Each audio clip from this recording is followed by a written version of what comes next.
বন্ধুত্বর বারাত নিয়ে আমি যাব। বাংলাদেশের এই গানটি নিয়ে বন্ধুদের প্রতি ভালোবাসার শেষ নেই। এই গানটির মাধ্যমে ফুটে উঠেছে বন্ধুর প্রতি ভালোবাসা।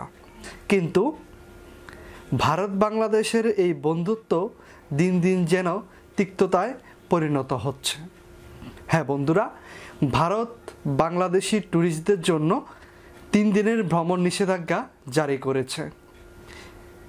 কেন এই 3 দিনের নিষেধাজ্ঞা জারি করেছে তা নিয়ে আজকে আমরা আলোচনা করব।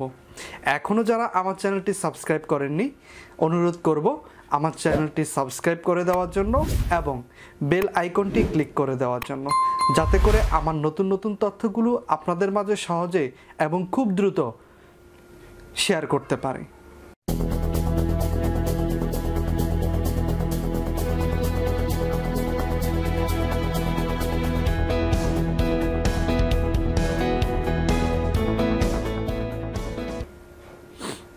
হ্যাঁ, আমার প্রাণপ্রিয় বাংলাদেশি বন্ধুগণ, যারা ভ্রমণ পিপাসু বন্ধুগণ, তাদের জন্য নিঃসন্দেহে একটি খারাপ সংবাদ।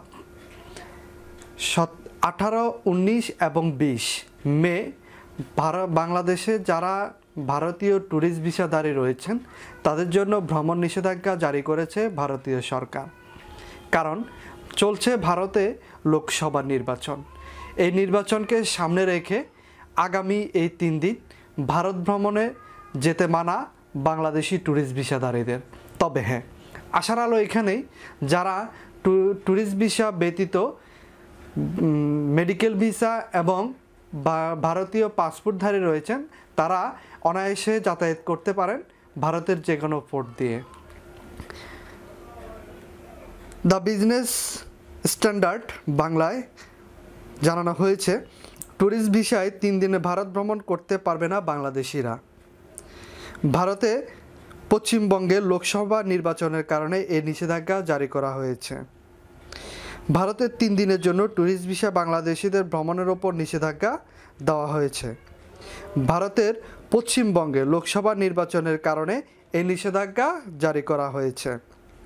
ভারতের পুলিশ ইমিগ্রেশনের বরাতে বেনাপোল ইমিগ্রেশন ভারপ্রাপ্ত কর্মকর্তা ওসি আজাহারুল ইসলাম জানান, শুক্রবার অর্থাৎ গত শুক্রবার 17 মে সন্ধ্যা 6টা থেকে আগামী সোমবার 20 মে ভোট গণনা শেষ না হওয়া পর্যন্ত কেবল চিকিৎসা ভিসা ও ভারতীয় পাসপোর্টধারী যাত্রীরা ভারত ভ্রমণে যেতে পারবেন। 21 মে এই নিষেধাজ্ঞা প্রত্যাহার করে নেওয়া হবে বলে জানিয়েছেন তিনি। বন্ধুর প্রতি বন্ধুর এমনই ভালোবাসা ফুটে উঠেছে এই নিষেধাজ্ঞার মাধ্যমেই। বাংলাদেশিদের ভারতীয় এই নির্বাচন নিয়ে তেমন একটা মাথা ঘামানো না থাকলেও মনে হচ্ছে বাংলাদেশিরাই ভারতের বড় মাথা ব্যথার কারণ হয়ে দাঁড়িয়েছে। বাংলাদেশিরা ভারত গিয়ে কোনোভাবেই ভোট প্রদান করতে পারবে না। তাহলে কেন এই 3 দিন ট্যুরিস্ট ভিসাধারীদের জন্য কর্তন করা হচ্ছে? তাহলে আমাদের বন্ধুরাষ্ট্র হয়েও আমরা বন্ধুরাষ্ট্র থেকে এই সুযোগ সুবিধা থেকে কেন বঞ্চিত হতে যাচ্ছে? আশা করি আগামীতে ভারত সরকার এই বিষয়গুলো বিচক্ষণতার সহিত দেখবে।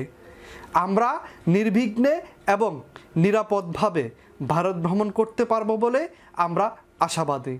সকলে ভালো থাকবেন, সুস্থ থাকবেন। আসসালামু আলাইকুম ওয়া রাহমাতুল্লাহি ওয়া বারাকাতুহু।